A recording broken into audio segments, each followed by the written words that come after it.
As a Suzuki teacher, I'm used to seeing small violinists sawing away on, I think they're cereal box violins or something like that. And I was always really jealous of that because the best I could do was to give a kid a dowel rod with key placement and just have them learn how to hold the flute that way. But then I discovered these toots.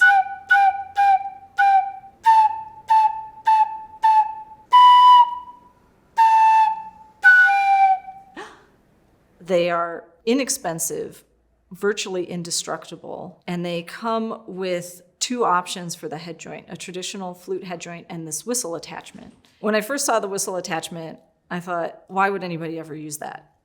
And then I had a daughter who wanted to learn to play the flute, and she was having trouble figuring out how to use her tongue.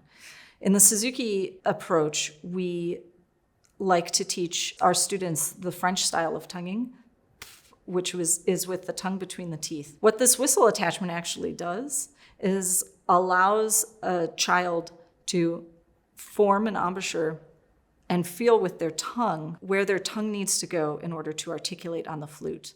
Some companies have made plastic fifes, and at first glance, it seems like those would function similarly to this. I found with those fifes, first of all, it makes for a different embouchure formation, but also they don't have keys. And for young flutists to really be able to cover the hole, even feel where that hole is, sometimes can be pretty difficult. One of the advantages the Nuvo Toot has, it has these silicone pads. They're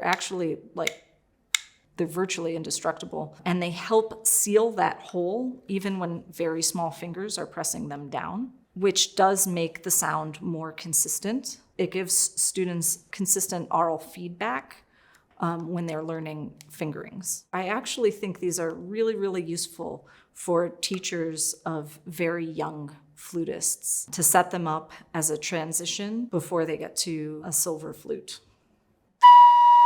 Beautiful. Good.